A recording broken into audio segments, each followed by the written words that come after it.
Eu te amo, Senhor.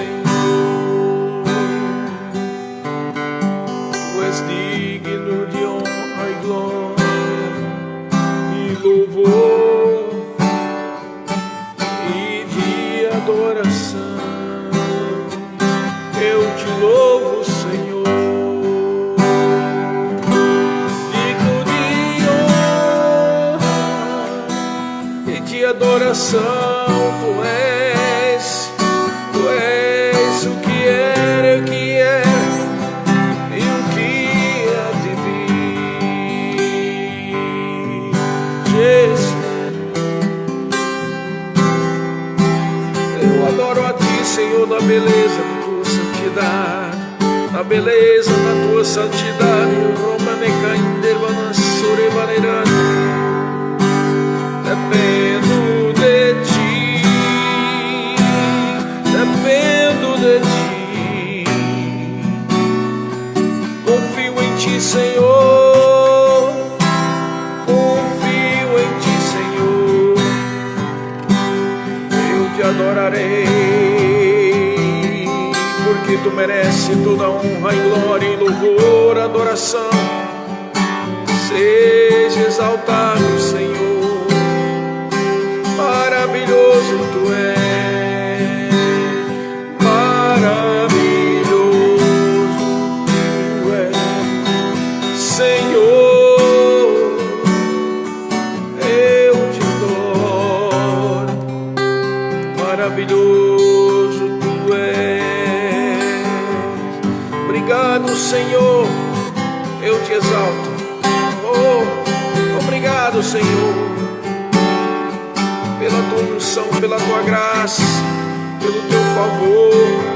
Obrigado, Senhor.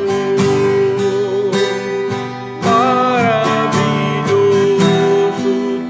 tu és, ó Senhor. Eu te adoro, exalto o teu santo nome, exalto o teu santo nome, exalto o teu santo nome. Maravilhoso tu és, Senhor, digno de honra, de glória, de louvor e de adoração.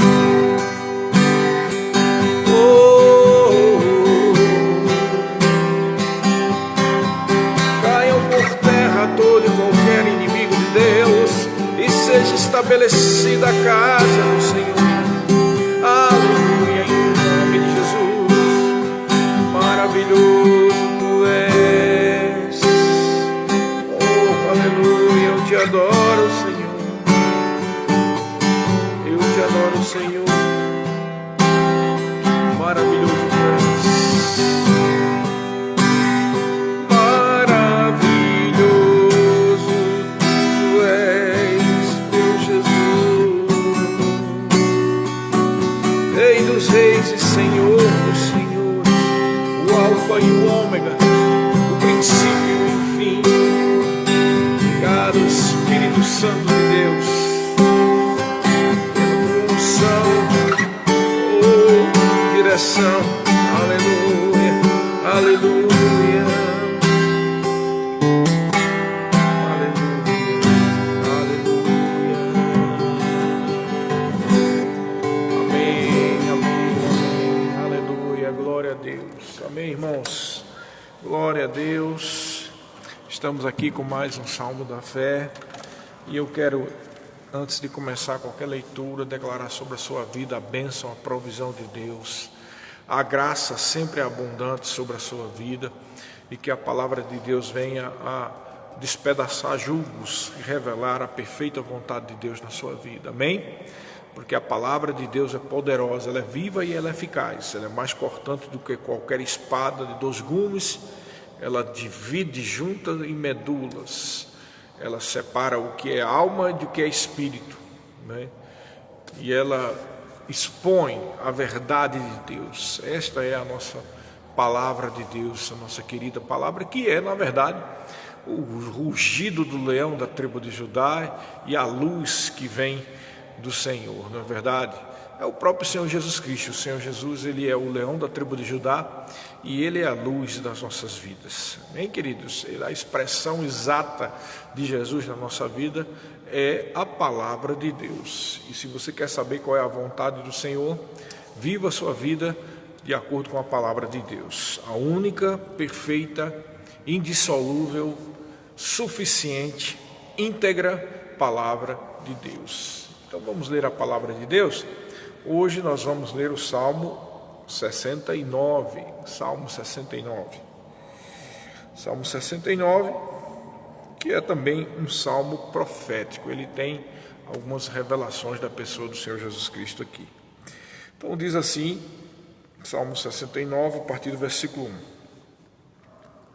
Deixa eu pôr aqui na frente. Salva-me, ó Deus, porque as águas me sobem até a alma. Estou atolado em profundo lamaçal, que não dá pé. Estou nas profundezas das águas, e a corrente me submerge. Estou cansado de clamar. Secou-se-me a garganta, os meus olhos desfalecem, tanto esperar por meu Deus. São mais que os cabelos da minha cabeça, os que, sem razão, me odeiam. São poderosos os meus destruidores, os que com falsos motivos são meus inimigos. Por isso tenho de restituir o que não furtei. Tu, ó Deus, bem conheces a minha estultice e as minhas culpas não te são ocultas. Não sejam envergonhados por minha causa os que esperam em ti. Ó Senhor, Deus dos exércitos, nem por minha causa sofram vexames que te buscam, ó Deus de Israel. Pois tenho suportado afrontas por amor de ti, e o rosto se me encobre vexame. Tornei-me estranho a meus irmãos, e desconhecido aos filhos de minha mãe, pois o zelo da tua casa me consome, e as injúrias dos que te ultrajam caem sobre mim.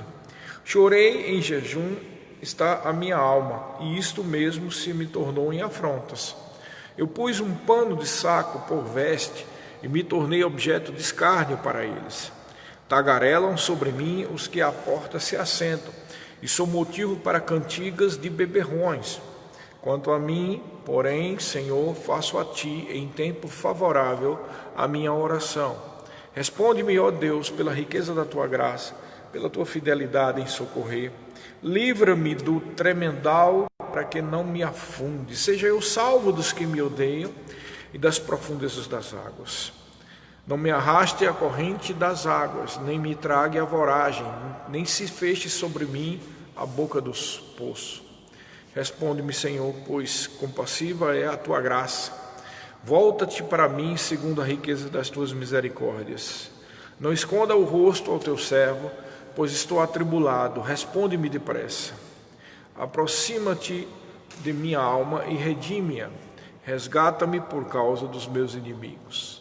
Tu conheces a minha afronta, a minha vergonha e o meu vexame. Todos os meus adversários estão à tua vista. O opróbrio partiu meu coração e desfaleci. Esperei por piedade, mas foi debalde por consoladores e não os achei. Por alimento me deram fel, na minha sede me deram a beber vinagre. Sua mesa torne-se-lhes diante deles em laço, e a prosperidade em armadilha. Obscureçam-se-lhes os olhos para que não vejam, e fazem que sempre lhes vacile o dorso. Derrama sobre eles a tua indignação, e que o ardor da tua ira os alcance. Fique deserta a sua morada, e não haja quem habite as suas tendas, pois perseguem a quem tu feriste, e acrescentam dores àquele a quem golpeaste. Soma-lhes iniquidade a iniquidade, e não gozem da tua absolvição. Sejam riscados do livro da vida, e não tenham registro com os justos. Quanto a mim, porém, amargurado e aflito, ponha-me o teu socorro, ó Deus, em alto refúgio. Louvarei com cânticos o nome de Deus, e exaltá-lo-ei com ações de graça. Será isto muito mais agradável ao Senhor do que um boi ou um novilho com chifres e unhas. Vejam isso os aflitos e se alegrem. Quanto a vós outros, que buscai a Deus, que o vosso coração reviva. Porque o Senhor responde aos necessitados e não despreza os seus prisioneiros. Louvem-no nos céus e a terra, os mares e tudo quanto neles se move, move, porque Deus salvará Sião e edificará as cidades de Judá, e ali habitarão e hão de possuí-la. Também a descendência dos seus servos a herdará, e os que lhe amam o nome nela habitarão. Aleluia, glória a Deus. Esse é mais um salmo, muitas expressões de clamor, de pedidos a Deus, não é verdade? E nós temos aprendido que Deus ouve os necessitados, né? Deus ouve aqueles que clamam a Ele. Mas se você nasceu de novo e você é filho de Deus, você precisa entender que Deus já te ouviu, porque você tem um livre acesso à presença dEle. Mas esse salmo tem essa expressão, essa forma bem, né, chamativa de estar sempre clamando por uma situação de misericórdia, porque também esse salmo ele está refletindo a pessoa do nosso Senhor Jesus, quando ele estava pagando o preço pelo meu e pelo seu pecado. Quer ver? Tanto é que é verdade que tem um versículo aqui, os versículos, versículo 21, por exemplo, diz: por alimento me deram fel e na minha sede me deram a beber vinagre. Exatamente o que aconteceu com Jesus quando ele estava na cruz, né? E também tem um outro versículo aqui que faz menção ao Senhor, que é o que diz assim, olha só: pois o zelo da tua casa me consome e as injúrias dos que te ultrajam caem sobre mim. É exatamente, não só as injúrias que caíam sobre Jesus no momento da crucificação, como também essa parte, o zelo da tua casa me consome, é um versículo que é lembrado lá naquele momento em que Jesus, né, entra no templo e vê que os cambistas estavam vendendo coisas ali dentro do templo, né? Ali precisa você entender o contexto. Eles estavam vendendo aquilo que era para ser ofertado, eles estavam ganhando dinheiro com aquilo. Diz os estudiosos que, inclusive, o pessoal do templo, né, os sacerdotes e levitas, estavam ganhando por intermédio daquela negociata ali. É por isso que o zelo do Senhor se levantou forte na vida do Senhor Jesus, e ele fez um chicote, né, e bateu ali, derrubou as mesas dos cambistas e disse: o zelo, aqui é a casa do Senhor e vocês fizeram dela um covil de salteadores. E é citado esse versículo que diz: o zelo da tua casa me consome. Então, claramente esse versículo está falando de uma posição em que Jesus estava quando ele pagou o preço pelo meu e pelo seu pecado. Exatamente significa isso, que ele está num tremedal, numa afronta. Mas você pode estar pensando: mas como assim, Jesus? Se aqui o salmista está falando que tu conhece todos os meus pecados e os meus vexames. Você precisa entender que Jesus se fez pecado no meu e no seu lugar. Ele recebeu todo o pecado da humanidade. É por isso que ele citou o Salmo 22, quando disse: Elohi, Elohi, lama sabachthani, ou seja, Deus meu, por que me desamparaste? Esse desamparo houve sim, porque ele recebeu todo o pecado da humanidade. E como recebeu todo o pecado da humanidade, Deus não poderia ter comunhão com ele, porque Deus não tem comunhão com o pecado. Então, Deus abandonou Jesus naquele momento em que ele recebeu todo o peso do pecado. Então, essa citação que ele diz aqui, né, tu conheces, né, todas as minhas iniquidades, né? Versículo 5: tu, ó Deus, bem conheces a minha estultícia e as minhas culpas não te são ocultas. Então, na verdade, o que ele está falando é exatamente porque Jesus recebeu os nossos pecados. O 6 diz: não sejam envergonhados por minha causa os que esperam em ti, ó Senhor Deus dos exércitos, nem por minha causa sofram vexame os que te buscam, ó Deus de Israel. E aqui é um salmo profético a respeito da posição que Jesus estava lá na cruz, quando ele recebeu afrontas, quando ele foi xingado, né? Quando ele foi injuriado, e ele recebeu todo o pecado da humanidade. E diz também um outro versículo aqui interessante,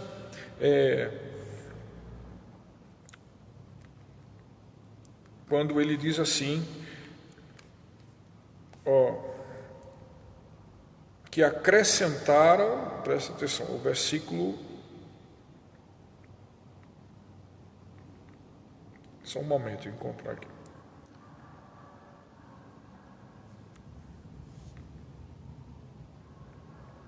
Ele fala aqui: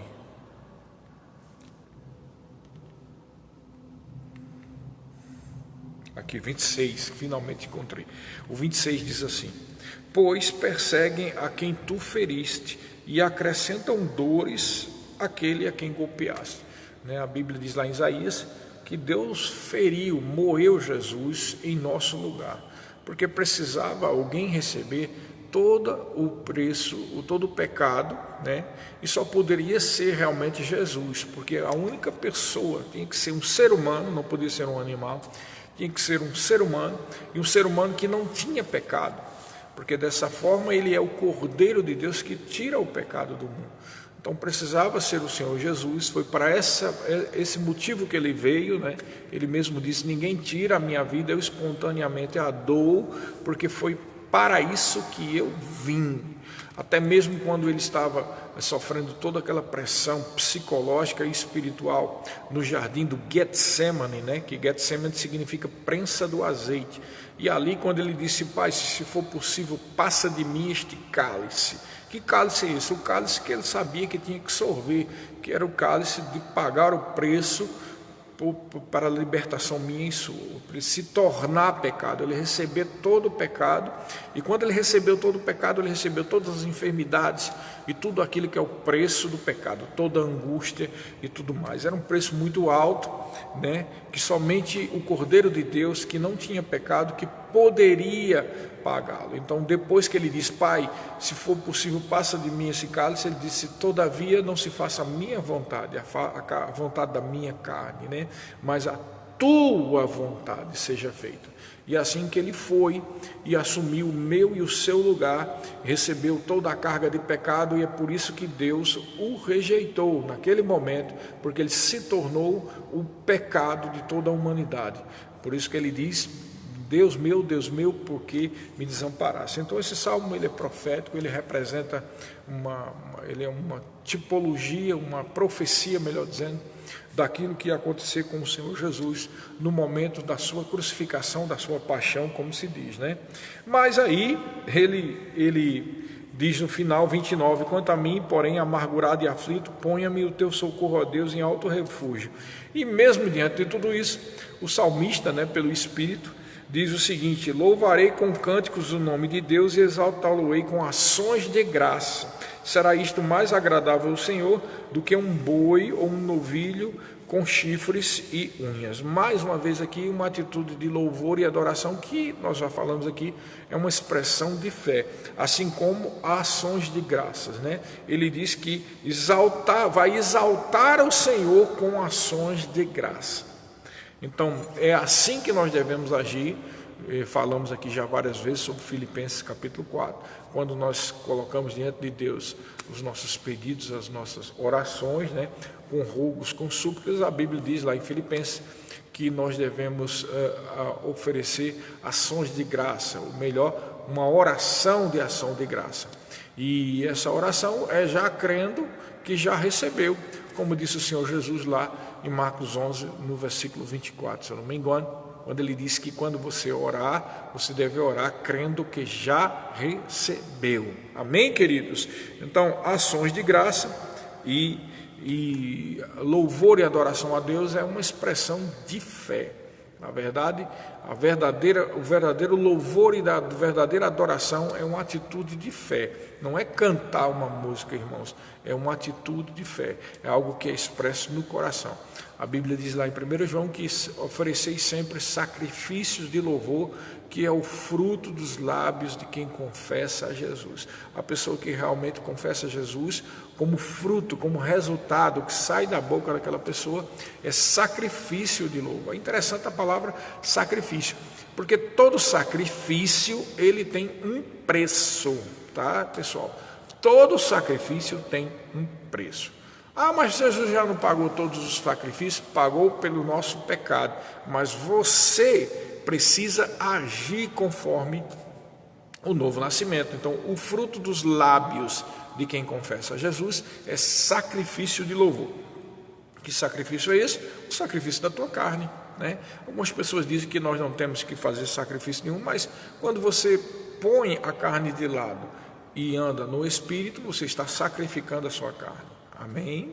A Bíblia diz lá em Gálatas, no Novo Testamento, em Gálatas capítulo 5, que nós não devemos andar na carne, mas no Espírito, porque a carne e o Espírito lutam entre si, porque são opostos.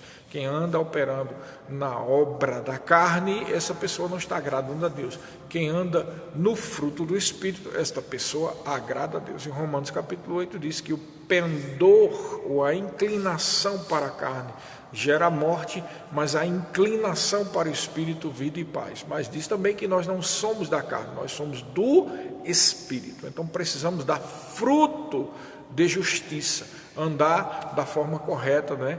Sacrificando a sua carne, porque se você fizer a vontade da sua carne, a sua carne não tem vontade nenhuma, irmãos. E eu, como você, sou igual a você, irmão. Você acha que a minha carne tem vontade de estar orando toda hora? A minha carne, tem momentos que eu não tenho nem vontade de fazer essa live aqui, pessoal, né? Tem momentos que eu não tenho vontade, mas não é segundo a minha vontade. Todavia não seja feita a minha vontade, mas a tua vontade.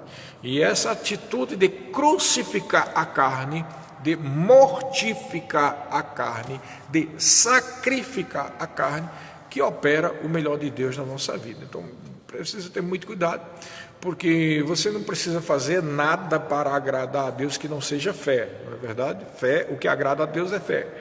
Mas, irmãos, aquele que nasceu de novo dá frutos condignos ao novo nascimento. Aquele que nasceu de novo, ele opera fruto, ele dá fruto de justiça, não é verdade? Aquele que nasceu de novo procura agradar a Deus pela fé e mortificando os feitos do corpo, crucificando a carne. A Bíblia fala, o Senhor Jesus Cristo fala claramente sobre pegar a sua cruz, né? E algumas pessoas dizem assim que não existe isso para o novo nascimento, mas é claro que existe sim. Mas o que não é o que algumas pessoas pensam. Algumas pessoas pensam que a cruz é aquilo que Deus destinou para o seu sofrimento, né? Isso é uma coisa errada. Algumas pessoas pensam assim: aquele indivíduo na minha vida é a minha cruz, né? Ou eu estou naquele emprego e aquele chefe é a minha cruz, né? Ou tal pessoa na família, ou tal situação que se levantou contra mim. Tem gente que chega ao ponto de dizer que doenças, né? Eu tenho tal doença e é a minha cruz. Todas essas expressões estão erradas, todas. Nem indivíduo é a sua cruz, né? Nem doença é a tua cruz, nem circunstância é a tua cruz, nada disso é a tua cruz, irmão. A tua cruz Jesus já levou, amém? Mas quando a Bíblia fala sobre cruz, e foi o Senhor Jesus Cristo que falou, ele diz o seguinte, olha, presta atenção à expressão do Senhor. Ele diz: se alguém quiser vir após mim, veja que é bom que se diga, preste atenção. Antes de eu continuar, deixa eu dizer uma coisa. Algumas pessoas dizem: não, Jesus, quando estava ensinando aos apóstolos, ele estava na velha aliança. Cuidado com isso, tá? É claro que ele estava na velha aliança, e tem muitas coisas que ele diz ali, muitas, que só teve validade até o momento em que ele estava aqui. Depois que ele pagou o preço na cruz do Calvário, não teve mais validade. Quer ver um exemplo? Quando ele diz: quando orardes, não sejais como os gentios. E algumas pessoas pensam que gentio é todo pecador, mas na verdade ele estava citando os gentios porque os gentios não tinham uma aliança com Deus, amém? Então hoje em dia não é essa expressão, porque eu e você nós somos gentios também, né? Nós somos gentios porque não somos do povo de Israel, mas nós não somos muito mais do que gentios, nós somos família de Deus porque nascemos de novo. Então hoje nós somos o quê? Igreja de Jesus. Então expressão diferente na nova aliança. Como novos nascidos de novo, né? Como cristãos, como filhos de Deus, nós somos da família de Deus. Então essa expressão ser gentil, ser judeu, não está valendo muito mais para a gente hoje. Então essa é uma colocação, uma nuance que realmente faz diferença entre o que foi dito no Velho Testamento e o que foi dito no Novo. Algumas expressões que Jesus fala que tem a ver com a cultura judaica, a gente vê claramente que era para aquela aliança. Mas, irmãos, você precisa entender que nem tudo que Jesus Cristo disse só tinha validade na velha aliança. Uma delas é essa expressão. Ele diz assim: quem quiser vir após mim. Ele não está falando só sobre o que estava acontecendo naquele momento. Isso vale para qualquer pessoa que quiser vir até Jesus, ou que quiser segui-lo. Veja, a expressão é: quem quiser vir após mim, negue-se a si mesmo, pegue a sua cruz e siga-me. Ou então, o que é a cruz do cristão? É o negar-se a si mesmo. ou seja, mortificar a carne. Esse é o crucificação da carne, né? O mortificar os feitos do corpo, mortificar os feitos do corpo, crucificar a carne, né? Deixar matar a carne, né? Andar no Espírito, são tudo expressões iguais, que tem a ver com não ouvir em primeiro lugar a sua carne. A minha carne pode não querer vir fazer essa live, então eu tenho que negar a mim mesmo, pegar a minha cruz e seguir a Jesus. Esse é o sentido de pegar a cruz. Cruz não é uma pessoa, cruz não é um sofrimento, cruz não é uma enfermidade, irmãos. Nada disso. Jesus veio para nos libertar de toda e qualquer enfermidade, de todo e qualquer sofrimento. Nos veio para trazer a unção do Espírito Santo, que despedaça julgos. A unção não põe julgo.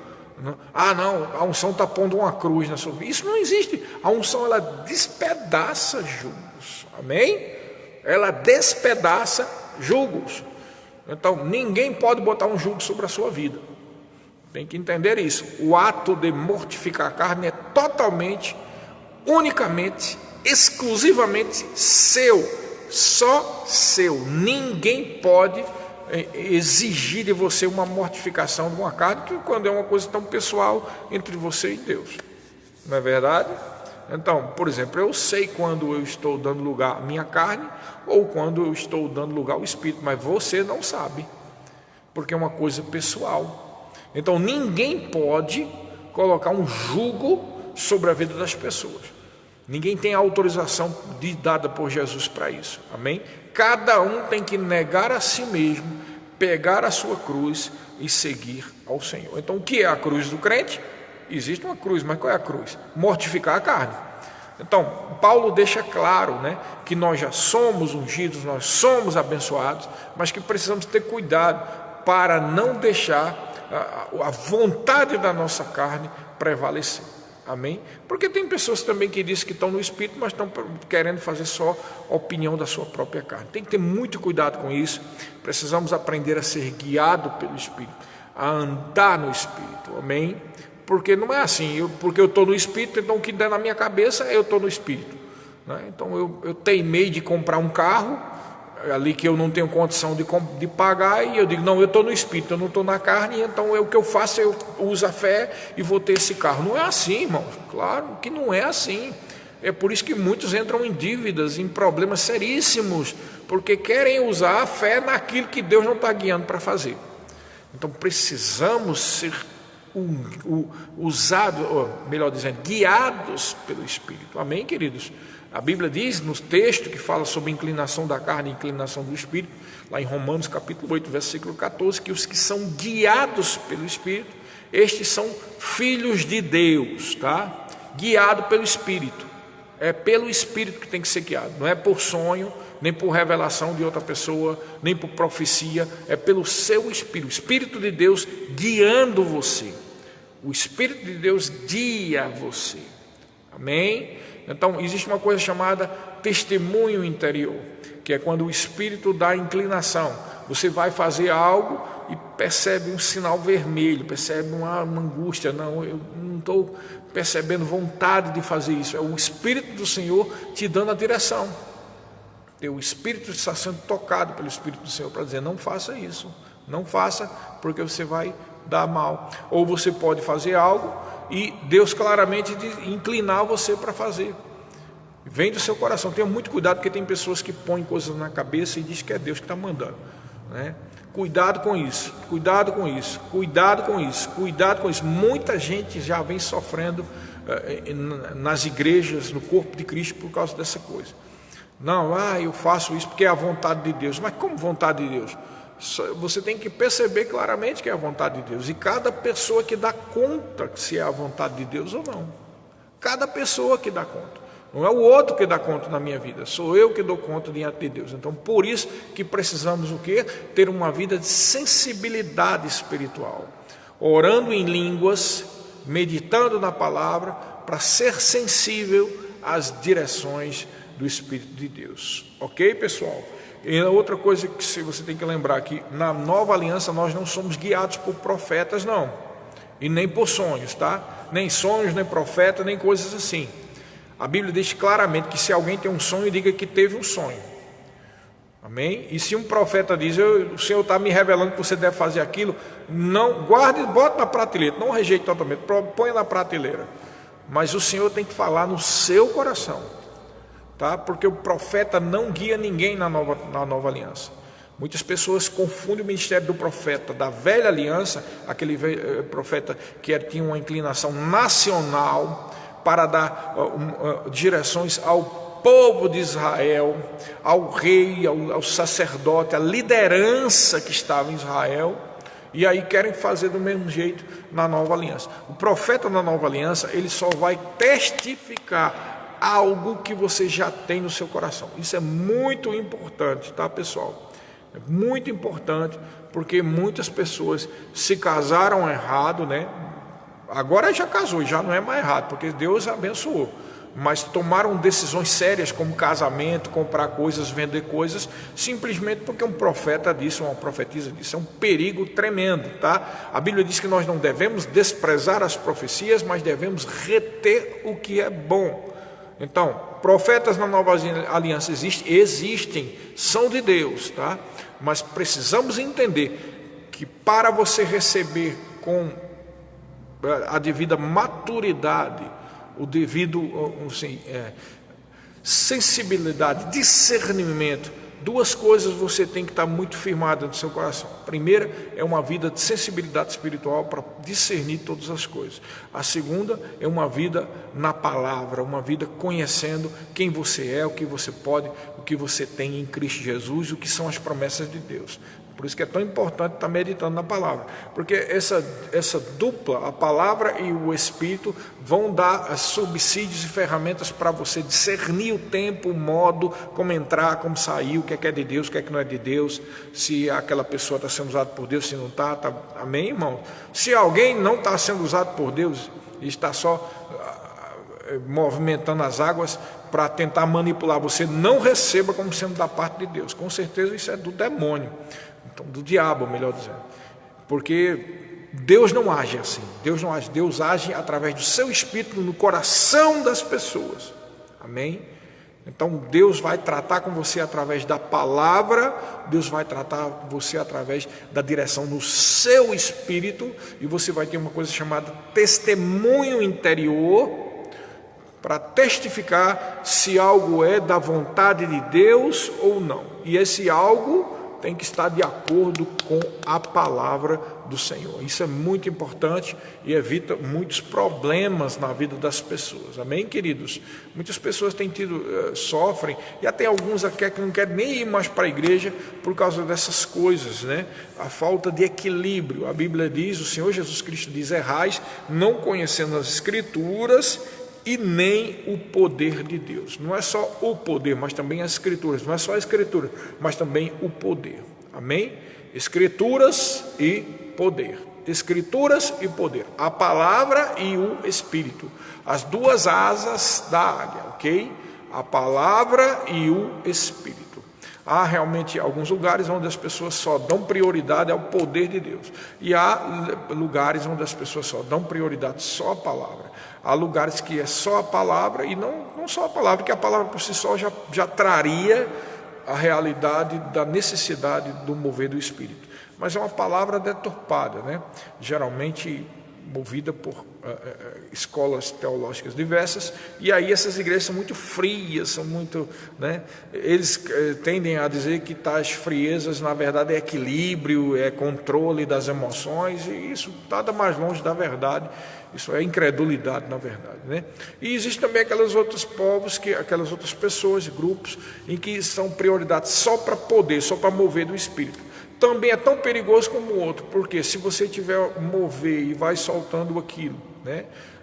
No sentido de que vai fluindo, sem ter conhecimento da palavra, pode eventualmente alguém manipular, controlar, dizer que Deus está revelando uma coisa quando Deus não está revelando nada. As emoções ficam afloradas e isso traz um prejuízo tremendo. Geralmente igrejas, ou povos, ou grupos, ou congregações que só dão prioridade à palavra e nada do Espírito, eles pecam porque são frios, mórbidos e quase como um cemitério esse lugar.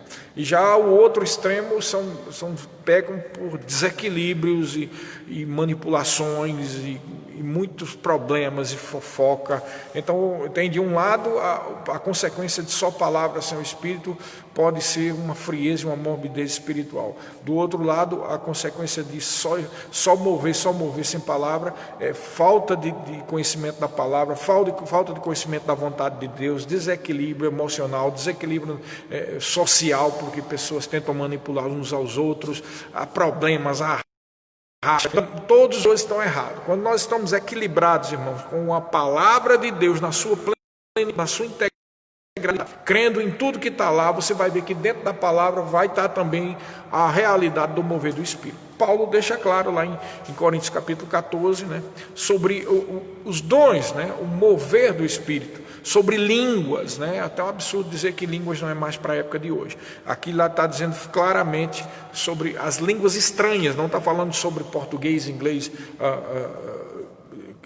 alemão. Paulo diz claro, se eu oro com a mente, né, é uma coisa, eu sei o que está acontecendo, mas se eu oro no Espírito, a minha mente fica infrutífera. Ora, o que significa então orar no Espírito e a mente ficar infrutífera? É uma linguagem que ninguém, nem alemão, nem inglês, americano conhece. É algo que tem a ver com o Espírito. E a Bíblia diz lá em Judas que a nossa fé santíssima ela é edificada orando no Espírito. Oração no Espírito é oração em línguas. Isso é muito importante. Estou falando sobre isso porque eu estou citando aqui, mesmo dentro dessa leitura do Salmo 69, a necessidade de ser guiado pelo Espírito. Amém? E ser dirigido pelo Espírito de Deus. Para ser dirigido pelo Espírito de Deus, você precisa estar com um espírito sensível para entender o tempo, o modo de todas as coisas. Ok, queridos? Então, o final do Salmo diz depois, né, que louvarei, exaltá-lo-ei no 30, diz, com ações de graça, será isso mais agradável ao Senhor do que um boi ou um novilho com chifres e unhas, ou seja, a atitude de fé vale mais do que sacrifício. Tem gente que não entende muito isso, né, e pensa que é sacrifício. Deus quer meu sacrifício, Deus quer meu sacrifício. Não, Deus não quer seu sacrifício, Jesus já pagou o preço. Cuidado com isso. Eu falei agora mesmo que você tem que crucificar a sua carne, mas não confunda com sacrifício, obras e coisas, não tem nada a ver com isso, tá, pessoal? Deus quer que você ande em fé, é isso que agrada a Deus. Agora, quem anda em fé procura o que? Andar no Espírito e não satisfazer as obras da carne. Amém? É isso. Então você crucifica a sua carne. Não tem nada a ver com uma atitude religiosa de oferecer sacrifícios. Eu tenho que me sacrificar, ou eu tenho que pagar um voto, eu tenho que subir uma ladeira, tantas escadas, levar uma cruz nas costas. Nada disso você precisa fazer, nada disso. Isso não existe, principalmente na nova aliança, quando Jesus já pagou o preço. E mais agradável a Deus, é interessante que esse salmo já está citando algo a respeito. Mais agradável a Deus do que só quer sacrifício é o que? Louvar com cânticos a Deus e adorar e dar ações de graça a Ele. Isso é uma atitude de fé. Amém? Versículo 32, finalizando, diz assim, até o 36, vejam isso os aflitos e se alegrem, quanto a vós outros que buscais a Deus, que o vosso coração reviva. E é isso que eu declaro sobre a sua vida agora. Em nome de Jesus, que o seu coração, o seu espírito, o homem interior seja ativado pela fé, seja reavivado. Se você está desanimado, que haja ânimo sobre a sua vida.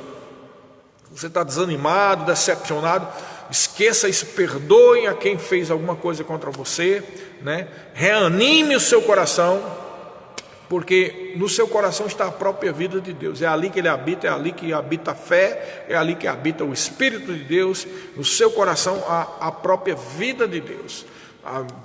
Aquele versículo que eu sempre cito aqui, né, de Isaías, capítulo 12, versículo 3, que diz: vós com alegria tirareis águas da fonte da salvação. As fontes da salvação é o teu coração, irmão. E é lá onde estão a salvação, onde está a vida de Deus, mas tem que agir com alegria, né? Em vez de estar se lamentando, chorando, você tem que agir pela fé, não é sentir alegria, tem que agir pela fé. Versículo 34 diz: louvem-nos os céus e a terra, os mares e tudo quanto neles se move, porque Deus salvará Sião e edificará as cidades de Judá, e ali habitarão e hão de possuí-la. Também a descendência dos seus servos a herdará, e os que amam o nome dela habitarão. Você nunca pode tirar de foco de você que as promessas de Deus foram feitas por um Deus que é fiel. O que Ele prometeu, Ele cumpre. A Bíblia diz: eu sou o Senhor e eu não mudo. Ele não muda, Ele cumpre.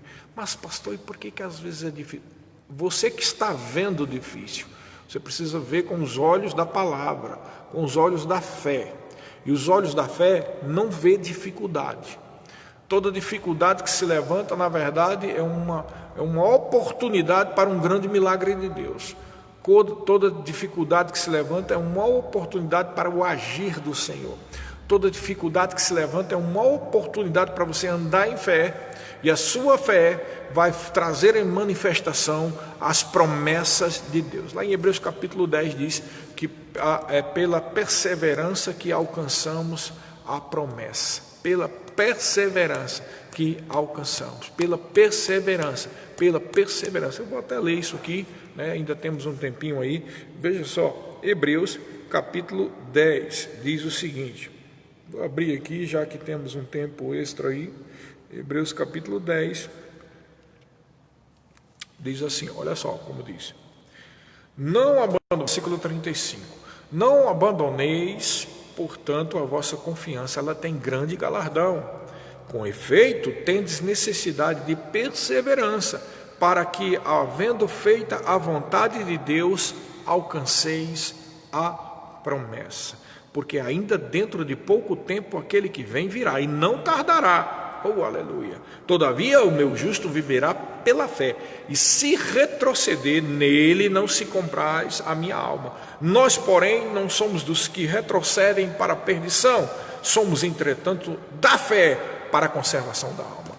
Eu sou da fé para a conservação da alma. Você é da fé para a conservação da alma. Irmãos, a alma aqui não é o espírito, não é a alma, está falando da mente, né? Manter o juízo no lugar, não está atordoado, atormentado, deprimido, desanimado. Não, levante-se, fala para a tua alma, porque está abatido a minha alma, como o salmista dizia. Oh, confie em Deus, eu ainda verei, eu vou ver ainda a manifestação, porque aquele que fez a promessa é fiel. Ele é fiel. Eu vivo pela fé, eu ando pela fé, não pelas circunstâncias, não pelo aquilo que a gente ouve, não pelo aquilo que a gente vê. A gente anda por aquilo que a gente crê, por aquilo que está escrito na palavra. É pela perseverança que alcançamos a promessa, irmãos. Fique firme, não desanime. Eu sei que vem desânimos. Ora, eu também sou igual a você, irmão. Você pensa que, pastor Sérgio, aquele é um homem de fé, nunca desanimou. Irmãos, eu já tive dias de desânimo também, mas eu, como você, eu tenho que levantar-se pela fé. Meu Deus, se até o pastor Sérgio já teve isso. Irmãos, eu sou igual a você. A diferença é o tempo que eu tenho de palavra, né? O tempo que eu tenho de convertido. O tempo que hoje eu estou bem numa situação mais na frente, por causa como diz em Hebreus capítulo 4, alimento sólido é para aqueles que têm pela prática exercitado as suas faculdades, que sabem discernir não somente o bem, mas também o mal. Eu consigo discernir o que é bem e o que é mal. Muitas pessoas pensam que me enganam em muitas coisas. Eu olho, eu sei de tudo, né? Na verdade a gente age com a maior, vamos dizer assim, com a maior maturidade diante da situação, porque Deus quer salvar a todas as pessoas, Deus quer ajudar todas as pessoas. Então, o que é que eu estou querendo dizer isso? Que eu sou igual a vocês, só tenho uma maturidade mais por causa do tempo que eu tenho no Senhor.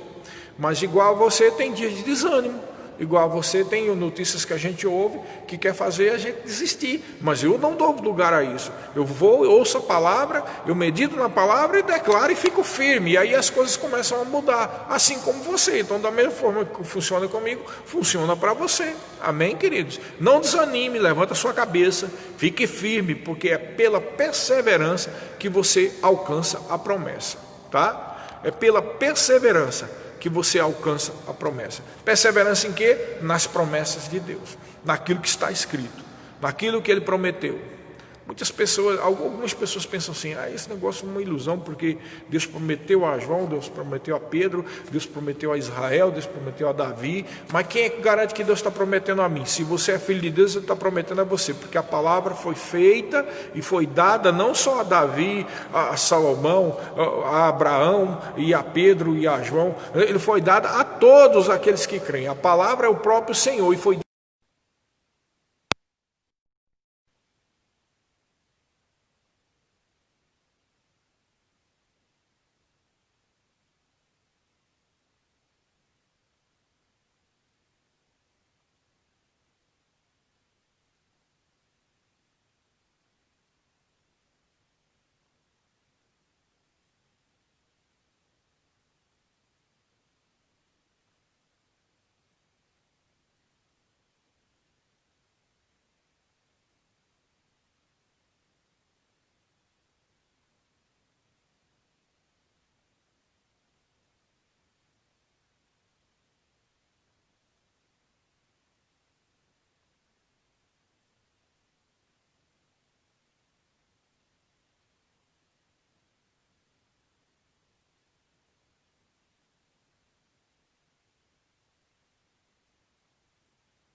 Voltou o som agora?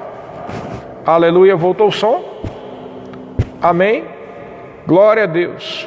Voltou o som, pessoal? Foi o que aconteceu? Tá com som aí?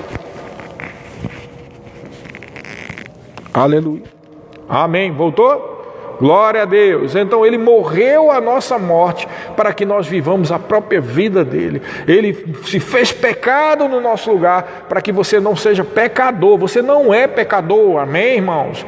Eu me torno pecador. Não, você não se torna pecador quando você pecou. Um dia desse, qualquer dia que tenha sido, você confessa seu pecado e aquilo que você é na nova natureza se cumpre na sua vida. Você não é pecador, você não está com vontade de estar pecando. Quem é pecador é aquele que tem vontade de estar pecando, tá bem? Então você não é um pecador redimido, isso é um engano, não existe isso. Pecador redimido, você não é pecador, irmãos, amém? Pecador é a pessoa que não nasceu de novo. Então não existe pecador redimido. Nós que somos pecadores.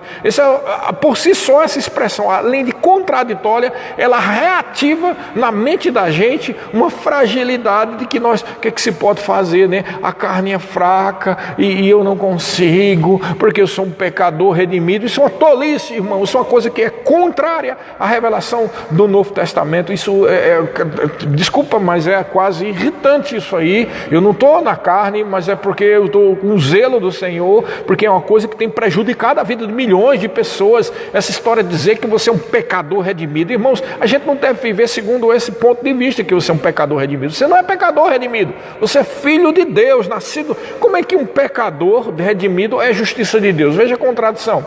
A Bíblia diz que você é justiça de Deus, que você é filho de Deus. A Bíblia diz também em Romanos capítulo 8 que você não anda na carne, você anda no Espírito, irmãos. A Bíblia diz que ele morreu a nossa morte para a gente viver a vida dele. Ele levou o pecado para que você não seja pecador.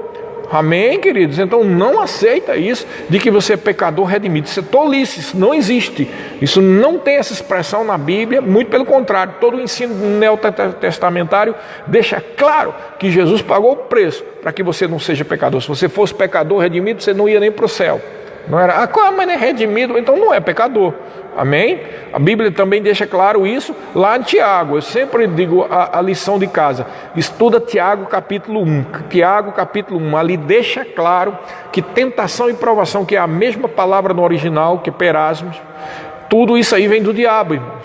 De Deus não vem isso não. Porque tudo que é bom, tudo que é perfeito vem do alto, do Pai das luzes, de onde não há sombra de variação. Porque cada um é tentado pelas suas próprias concupiscências. Aí alguém pode dizer, olha aí a concupiscência, então eu sou pecador. Não, a concupiscência é o desejo da mente não renovada, irmão. A mente não renovada traz aquelas coisas, aquelas meditações que você deve deixar. E é isso que se chama crucificar a carne. Amém? Isso não faz de você pecador. Tanto é que o texto de Tiago diz que o pecado consumado vai gerar a morte. Então não havia pecado. O pecado nasceu, deu à luz o pecado. É como diz lá em Tiago. Se deu à luz, então não tinha. Então se não tinha, como é que você é um pecador redimido? Isso não existe, irmão. Essa expressão está errada. Amém? Isso é muito importante, porque tem pessoas que vivem por isso que fica caindo toda hora em pecado, fica caindo porque diz, eu não tenho força, é mais forte do que eu, afinal de contas, como a Bíblia diz, eu sou um pecador redimido. A Bíblia não diz nada disso, você não é pecador redimido, e o que você tem que fazer é de uma vez por todas deixar de ser incrédulo para ser crente, ou seja, crer nas promessas do Senhor, crer que você nasceu de novo, crer que você é a justiça de Deus, crer que é maior o que está em você do que o que está no mundo, crê que Ele está contigo todos os dias, crê que o Espírito Santo mora dentro de você e está ao teu lado para te auxiliar, crê na proteção de Deus, crê nas promessas do Senhor e perseverar nelas. Amém? É simples, direto. Isso é o que está escrito na palavra. Amém? Glória a Deus. Espero que tenha sido uma grande bênção para você. Eu oro em nome de Jesus para que essa palavra que foi ministrada não só produza fé, mas seja luz para revelar a vontade de Deus na sua vida. Em nome de Jesus, que nunca mais a sua vida seja a mesma. Desperta, ó tu que dormes, e Cristo te esclarecerá. Essas lives estão sendo a manifestação de Cristo para esclarecer você a respeito de algumas coisas, porque é a própria palavra de Deus na sua integralidade. Amém, queridos? Creia no Senhor de todo o coração. Creia no Senhor de todo o coração. Confia nele e ele vai endireitar as tuas veredas. Em nome de Jesus. Sejam abençoados. Tenham uma boa noite. Em nome de Jesus. Amém.